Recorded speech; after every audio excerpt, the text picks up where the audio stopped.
So good morning, dear students. Yesterday we discussed repatriation, process of repatriation, and today, in continuation to our repatriation process, we'll be discussing repatriation strategies followed by IHR training. Now, just a quick recap what we did yesterday.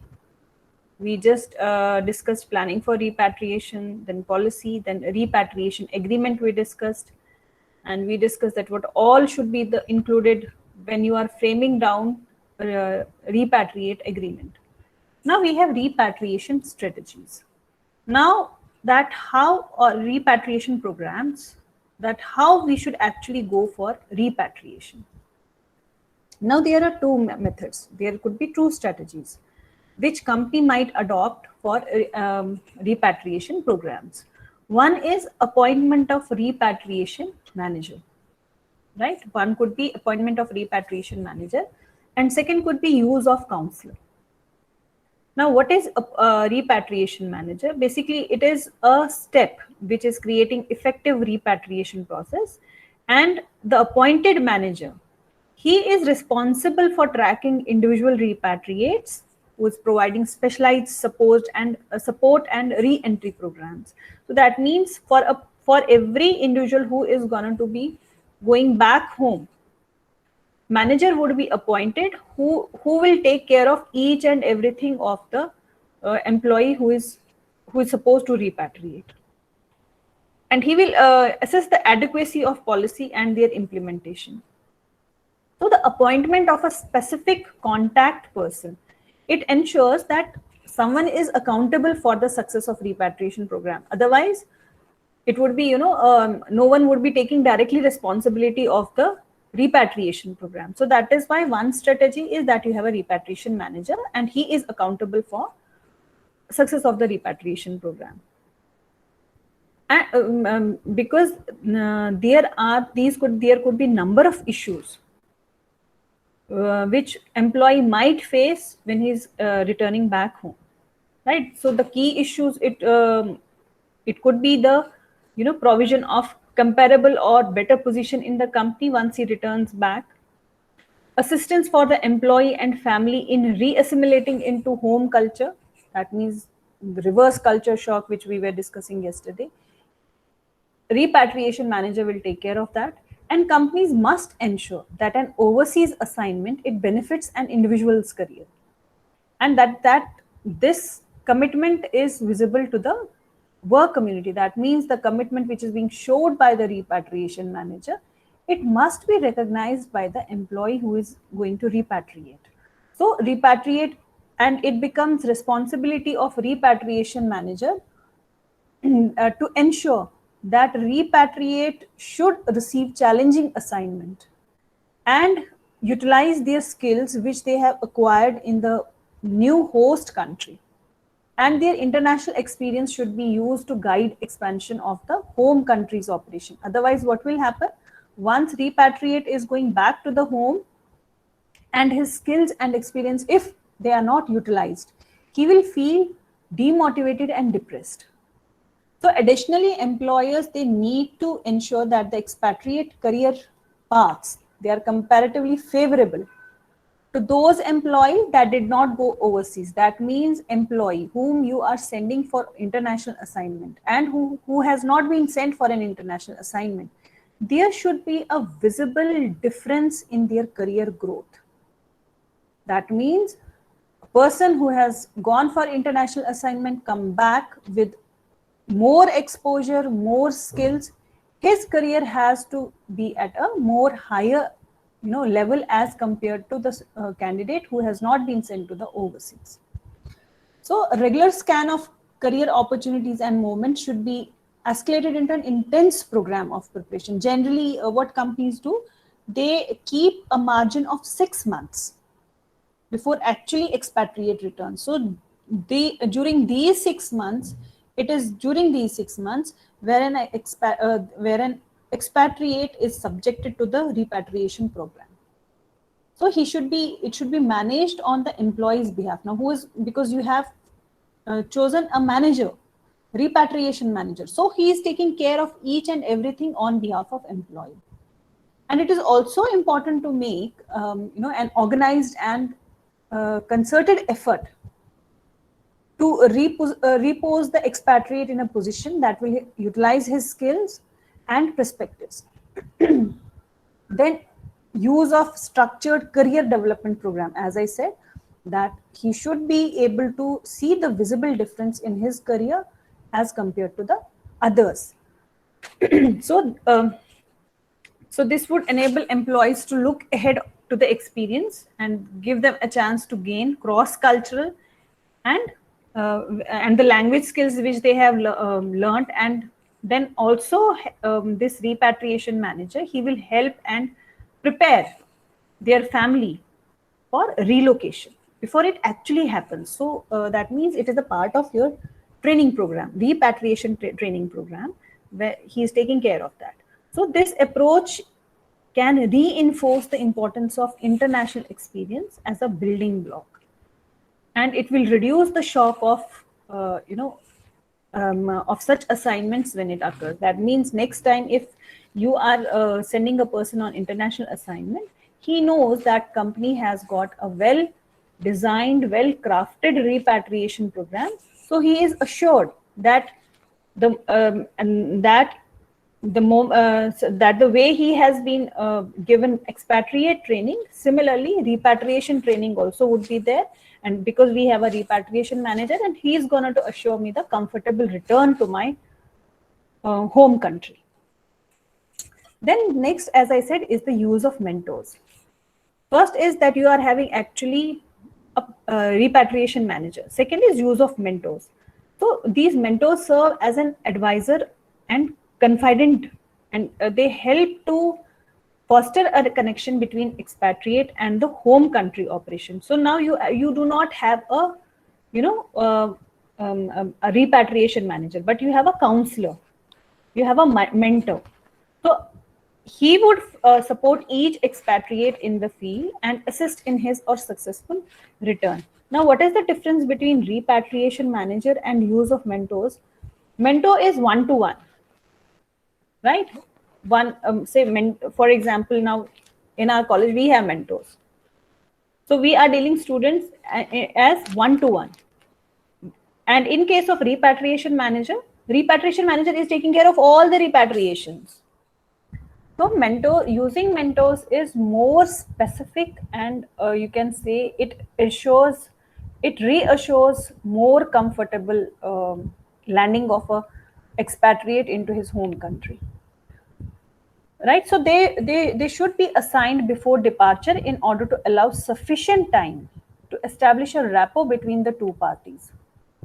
Now, let us suppose we have a mentor, but you as an employee, you are not very comfortable with the mentor. So it is very important that a company must ensure a comfortable relationship between mentor and the expat. So the expatriates, mentor, and HR department are most important vehicles for identifying suitable job opportunities in preparation of return. So there is it is not only the expat who is being put on training for repatriation, but before mentor is assigned to a particular expat, even mentors are subjected to training and screening, that who should assist whom.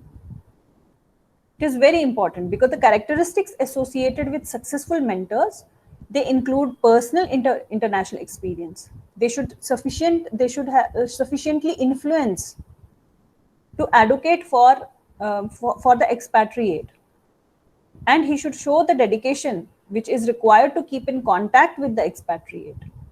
So the creation of a comprehensive repatriation program, it ensures that the policies and agreements that were initially presented to the employee are fully honored. That means the agreement. Yesterday, the agreement, the components of agreement which we discussed, whatever you have written down in the agreement and has been mutually accepted by both expat before he was sent on the international assignment, now when he is returning back, so he should feel assured that each and every component against which he has signed is fully honored. that company is not deceiving. So the need for regulated repatriation program, it becomes very critical as the number of employees that experience expatriation increases.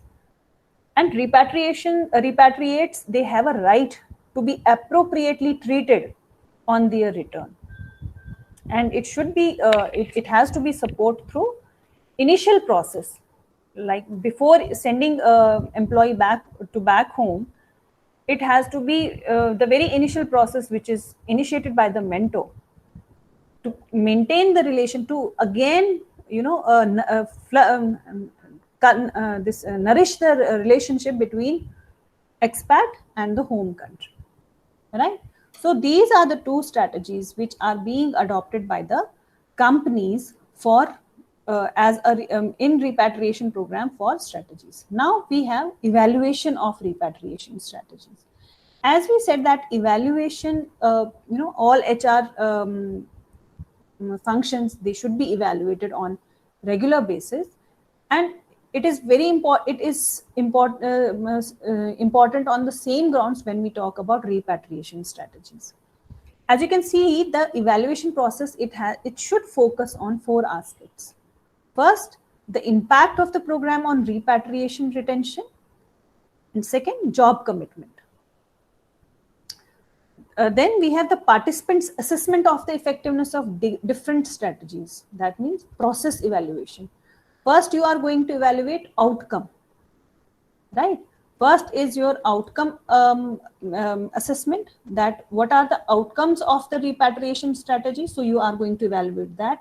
Then second is the process evaluation, whether the process that has been, that has been created for as a repatriation process, whether the steps are okay, whether the agreement, the components of agreement which have been there as a part of repatriation strategy, is it okay? Then the identification of gaps in support, they should be remedied. Now, where from this gap will come? Now, it is very important to identify the gaps. Now, how do you find a gap in repatriation program? So there is basically a feedback mechanism through which you can collect data at the re-entry, which is also known as re-entry review. So you are reviewing re-entry of an expat. So who's going to give you the data? It is the expat who is coming back to the home. So it is basically when you are supposed to collect that feedback, it is once the repatriate, once the expat has come back, maybe after 1 or 2 months after the return. So it could be in the form of debriefing interview with the repatriation manager, or the standardized, it could be a standardized survey if there are large number of international assignees who have returned back. And the evaluation, it should be extended to include repatriate spouse as well, because as we already have discussed that family plays a very important role, especially spouse. So even there, from repatriate spouse, you will get to know if there are any gaps or not. And then the results of these say feedback process, or the interview or the survey, whatever you are conducting, it can offer important guidance on desirable programs and policy changes. So result of such reviews would be widely disseminated, and then feedback which is being shared by the expat, it promotes open communication on the issues which needs to be addressed. So there would be identification of gap. And the actual process of debriefing also reassures that the repatriate and their family members, they are, it shows that you are concerned about their well-being. It is not only that you have just ensured a comfortable re-entry of the repatriate and that's it. No, you are now then asking whether actually he is comfortable or not. So that will help you in identifying the gaps. And then last is the continuous benchmark of overall strategy against other similar businesses. That means quality assessment. Now you have to benchmark that what my competitor is having as a repatriation process or as a repatriation strategy, what they are doing. So you are benchmarking your strategy and ensuring that it helps in quality output. After all this, the process is over. Having said that, there are certain challenges in repatriation. Now, what are those challenges? That means, when we say challenges, that means a person who was sent on international assignment now may not be that happy coming back to his home country, right? So repatriation, it proposes certain problems more intense than those which are encountered at the expatriation. In fact, assignee views expatriation as sort of reward for impressed performance, but repatriation is perceived as the end of a honeymoon of his or her career. Now it depends from person to person that how he is viewing this repatriation. Now, first is individual perspective. When we talk about individual perspective as a challenge, the first challenge and the first thing which he might observe is, as we discussed yesterday, is reverse culture shock. You know, the returnee, he expects that the country would remain the same when he or she had left. But after repatriation, assignee finds that things are not the same because the political, economical, social, and cultural climate has altogether changed. And moreover, the expat themselves are not the same because now, after being stayed abroad, it has brought changes in their perception, attitudes, habits, and practices. And thus, it has created a high expectation level about the, home country. So, home country expectations have, been raised by the assignee. Therefore, when there is a gap that what they were expecting their country to be, and now it is not the same, even they are not the same as an individual. So it creates a fussiness about the home country, because now hopes do not match with the reality. So it is not the assignee alone who is facing the adjusting problem. Even the spouse can have the same problem. Even children, now who were now exposed to some different culture, different friend circle, they too find very difficult in re-entering. So it, first of all, it poses a very important and one of the biggest challenges of re-entry. Then lowered social status. When we say lowered social status, what it is? Basically, now you were offered lot many allowances when you were as an international assignee. Now, when you are back home, all those allowances are now curtailed down. They are cut off. So obviously, you will end up with a deleted spendable income. There could be housing problem.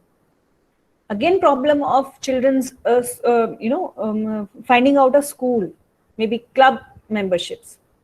So professional disappointment, they add to the returnees, problems. And repatriate, he feels that his or her skills, which he has acquired on foreign service, now they are not being utilized in the home country. So he might see this as a demotivating factor, which he will perceive as unfair. He will perceive it that his skills are being ignored, and his global competence, it has gone into a waste. And worst part is, there are some organizations there that do not guarantee jobs to the returnee. But that is not case with all companies, but there are few companies which might not guarantee jobs to the returnees. So that happens because of the poor career planning, right? And in those say organizations, repatriates are placed in holding pattern, that you hold back. When we have a vacancy or when we have a project, you will be called in. So what they do then? Many returnees, when they come back to the home, they tend to exit the company. With the result, the investment that was made by the company, that goes all waste. So it again poses a challenge for repatriation. Then challenges from organization perspective. Uh, See, considering the investment which was made on training, position, and maintaining the international assignee while he was on assignment, and if he quits the organization, obviously it is going to adversely affect the company. So often loss of multinational becomes gain for a rival.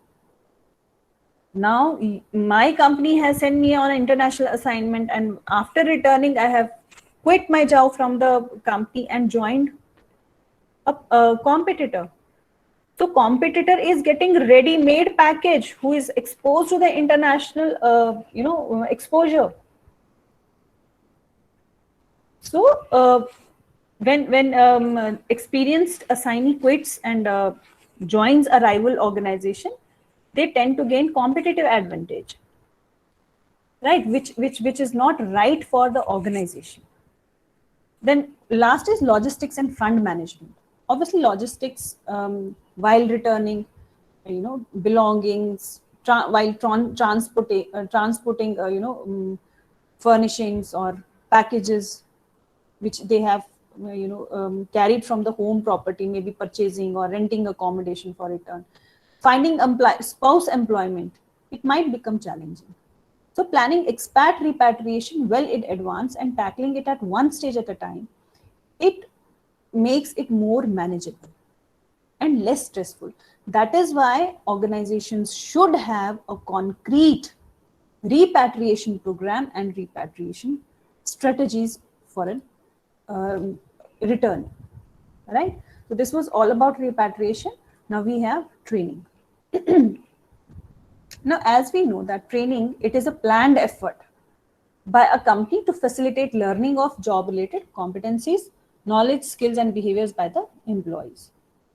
It involves process of changing employee behavior and attitudes to increase the probability of goal attainment. So there has to be a proper preparation and adequate training, which can enhance the success of international assignment and make amends for the weakness during selection process. Now, which selection we are talking here about? Selection for the international assignment.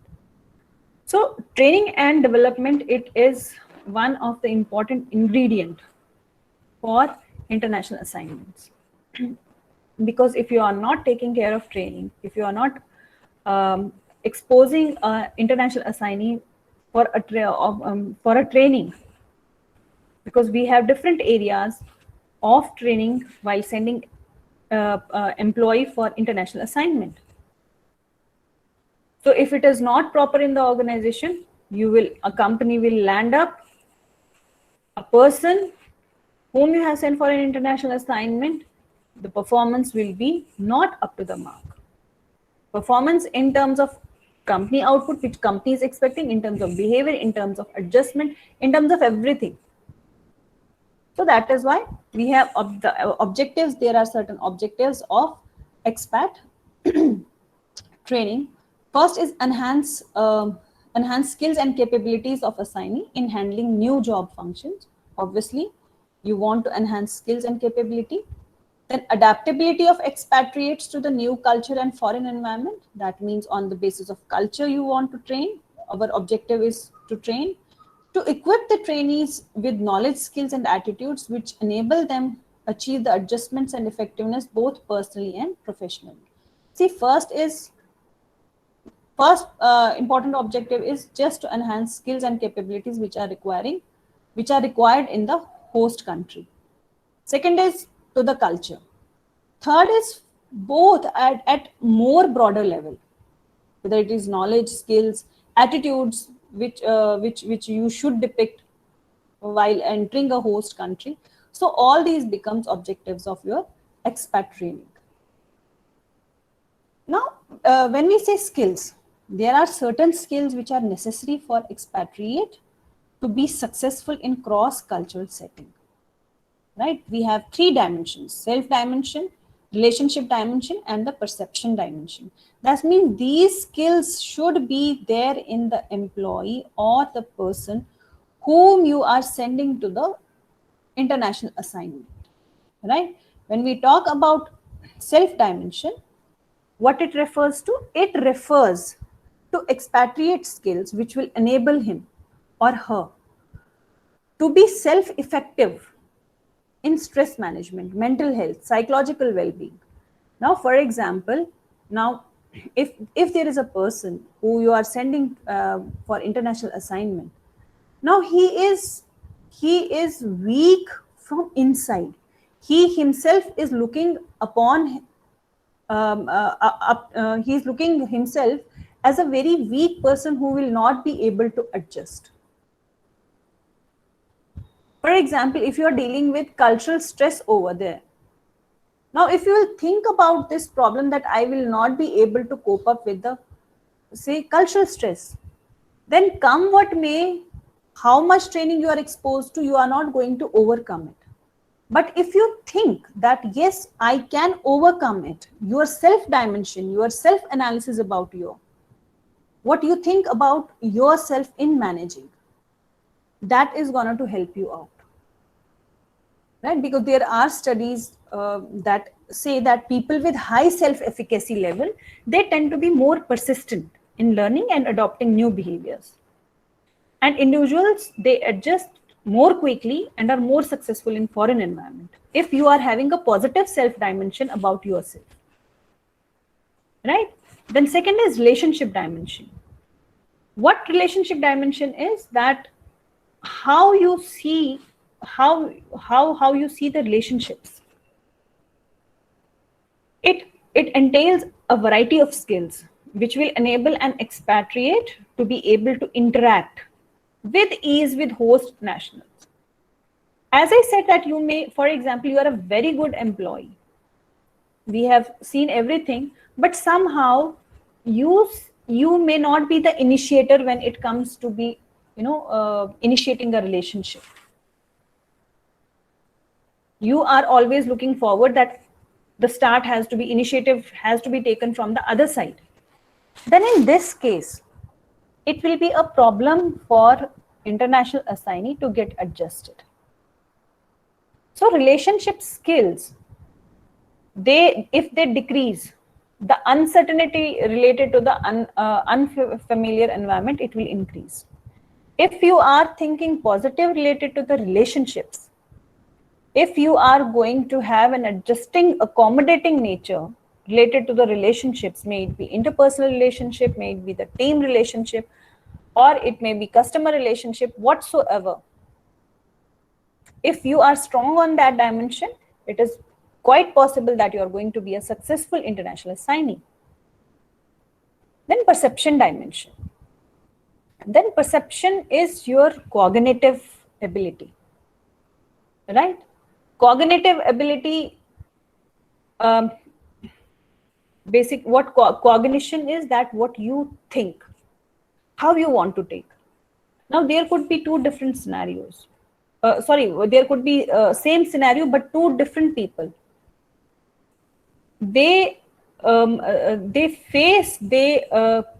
treat that particular scenario in their own manner, what they perceive about it. So if you perceive your international assignment to be a very enthusiastic experience, to be a very challenging experience, so accordingly your skills are going to be pushed in that particular direction. Your thought process will be in that particular direction. If you are thinking positive about maybe the culture of the host country, the relationship which that would be there in the host country, obviously you will push yourself, you will direct yourself, your cognition in that particular direction, and it will help you out. But if you're having a mental block about any of the dimensions, then it is not going to help you out. So these are the skills one must work upon before you are now you have selected a person for international assignment, and now you want him to get trained. So before sending a person on training, you must identify these three skill dimensions, that which is the strongest dimension and which is the weakest. So strongest dimension you don't need to work upon, but the weakest dimension has to be worked upon, and it has to be worked upon through training. Right? Then we have classification of training and development. Now, when we talk about classification, that what should be the how on what basis you should give the training. So first is cross-cultural training. What does it mean? Understanding the culture of host country, enhance effectiveness, familiarization trip before formal transfer. Then second is language training. Obviously, it is very important that managers should managers' ability to interact, build rapport, and improve managers' effectiveness, and practical training. So all these will help you to adjust to day-to-day life in the host country. So all these trainings are very, very important when we talk about international assignment. So we'll take all these trainings one by one. So first is cross-cultural training. CCT is very important even from the point of examination. When we talk about cross-cultural training, now it is very important component, because cross-cultural training, obviously it means training that helps people overcome cultural challenges. As we said that once the international assignee he reaches the host country, he might get a cultural shock. So these cultural challenges in work or in life, they have to be overcome when interacting with others whose culture, values, and beliefs we are not fully aware. So CCT, or cultural cross-cultural training, it is defined as a procedure or practice used to increase an individual's ability to cope with cross cultures and perform well in a new cultural environment. So CCT training helps in transition from home-based management to local mode to a new suitable cultural mode. So cross-cultural training is going to give you experience about new cultural setup in the host country. Now there are certain components of CCTs. First is preliminary visit. Before you are exposing a person to CCT, preliminary visit is very important so that he is having a rough idea about the country to which he is being sent. So preliminary visit, as we said yesterday also, it is a part of your agreement, expat agreement, that there would be sponsored preliminary visits. Maybe one before he is actually relocated to that particular country, to have an idea about what that country is, what is the language, what is the food habit, what is the culture of organization over there, how people, because go back to Hofstede's cultural dimension. So on the basis of that, it would impact your performance as well. Then language training as part of your cross-cultural training. That means herein we are talking about that language which is a local language. We are not talking about the corporate language. As we have already discussed that the corporate language and the local language is different. Local language can be whatever is being spoken over by there. And corporate language can be English primarily, and majority, most of the companies across the world, the global language which is being recognized is English. But having said that, there are certain countries wherein even the official language or the corporate language may be the local language. So that language training that is why it becomes a part of cross-cultural training. Then practical assistance. As we said that we have two strategies, right, for giving assistance. Now practical assistance is that it could be maybe by showing videos, maybe by showing, giving them short stories, so that they have a experience of what actually they are going to face.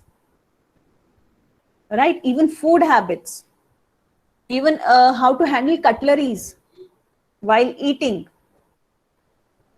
whether shaking hands, not shaking hands, how much is the distance one should keep, everything. Then cultural awareness program, what sort of culture is prevailing in the say country, because there are in every country there are certain do's and don'ts about a culture. So those do's and don'ts have to be kept in mind. Then job related factors, obviously that is purely based the competencies and the skills that would be required for the new assignment in the host country. Then cultural knowledge and skills that facilitate expatriates adjustment to the host country. Now there could be specific skills that are required to make his stay in host country a comfortable one. All right. So these are components of cross-cultural training. Now there are certain areas of CCT. First is training for dealing cross-cultural challenge. As we said that in this type of training, the techniques, the strategies and practices which are used in different countries, workplace are highlighted because it's a cross-cultural challenge. So the workforce is made aware regarding those things and in turn can be applied in future working. So it explains the challenges that arises due to cultural diversity. It suggests the way to deal with such challenges and provides possible solution to those challenges. It generally happens where there is a vast cultural difference. If there is a vast cultural difference, then you need to address those issues. If there is a, let us suppose for say there could be marginally cross-cultural differences, so that can be accommodated and adjusted in a short span of time. But when we are talking about when there is a huge difference between cultures, so awareness has to be created, trust has to be developed. Then team spirit, because he is going to a country which he is unaware of. So he is expecting cooperation from the host country as well. And host country employees are having their own cultural values. So now when employee would be working in a team, so there would be cross-cultural effect. If he's working all alone, fine. He has to just get adjusted to the new environment. But if he's working in a team, so both he getting adjusted to the team members and team members getting adjusted to his cultural values. So therefore, training on this part will contribute cooperation, smooth working and effective communication. Then training for diverse workforce. We know due to globalization in business activities, a lot of job opportunities are made available across the country, across the world. So the MNCs during their business, they employ talented employees from different countries. So workforce due to this has become highly diversified. Because of the globalization, it has become diversified, simple. The management, now what challenge management faces is to deal with this diversified manpower. So to deal with this diversified manpower, it becomes very challenging for management to provide training to develop awareness regarding cultural elements. Now, for example, let us suppose you are being sent to say US. You are as an expat. Now there are possibilities that there could be TCNs as well, third country nationals as well. So now imagine the type of diversified culture international HR manager has to think of, has to tackle while sending them for international assignment. So diversification also is leading a challenge and it needs to be addressed. because it helps in understanding people and contributing in maintaining good relationship at workplace. So it enhances peaceful working and obviously will improve the quantity and quality of the performance. Then third is training on specific country. Now this is for diversifying cross-cultural, then diversified workforce. Then this particular training on a specific country is for the particular country to which you are being sent as an international assignee. So it becomes very important that training should be conducted to create awareness of the culture of that country as well. Training should be provided regarding geographical location, climate, culture, economy, behavior of people, consumption pattern, social and moral values. It would create awareness of managers and help in dealing with customers, maybe clients, partners, employees, and consultants. And if the knowledge regarding the specific country background is good, then it will be very easy for you to face the difficulties and to deal with the managers over there or to deal with the customers or clients over there. So their effectiveness on job would definitely improve. And if proper care is not taken for this particular training, then at every step, a lot of difficulties would be faced by the international assignee, and that would lead to the failure of the expatriation. So this training is mainly for the managers who are working in that specific country only. That means you do not have any other TCN working over there, but it is purely for a one particular country you are visiting. So this is specifically designed for teams and personnel who need to visit overseas countries and to interact with clients or teams from foreign countries or cultures. So it covers in detail the particular values, ethos, morals, behavior, and business practices. Then training in management practices. Now, when we talk about management practices, because the way manager is dealing with workforce will depend on the dimension of seats dimension, and that will govern your motivational level. That will govern your expectation level, treatment of expectation level. So training is provided to manage the business activities. One is to the culture, one is for dealing with diverse workforce. Now, this is for purely for business activities. So the different practices, methods, techniques, strategies, and philosophy which is used by the management team in the host country, that has to be highlighted. Awareness has to be created, and then it will help you in, it will help you in managing projects across the world. And it enables the management to understand business management activities and manage, guide, and supervise the cross-cultural teams. So again, what would be the say objective, or what would be the outcome? Outcome would be that it will help in performing the tasks smoothly without any difficulty. The effectiveness of management team over cross-cultural projects would improve definitely. And last is training for conducting negotiations. Very, very important if you are handling, say, customers, clients, where you need to crack the deals, right? So every country is having different negotiation process and attitude. For finalizing a deal which is related to a business, they are involved in negotiation.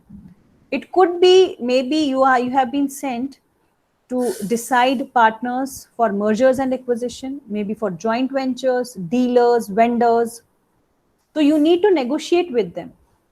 So it is very difficult to deal with negotiation with parties of diversified culture. In this type of training, awareness is created regarding cultural backgrounds and negotiation skills, which needs to be developed to deal with cross-cultural parties. This training will be of special type, and it helps to equip with negotiation skills relating to specific culture, negotiation teams, clients, customers, and employees. So if these negotiation skills are developed, they can be finalized effectively, or settlement can be made by negotiation or negotiating on terms and conditions which are applicable to the deals. And if you are not having proper negotiation skills, then the agreements, settlements, you will not be able to finalize them properly. So, and finally, it is going to have an adverse effect on the business performance. So, it is how you are dealing with various areas of CCT.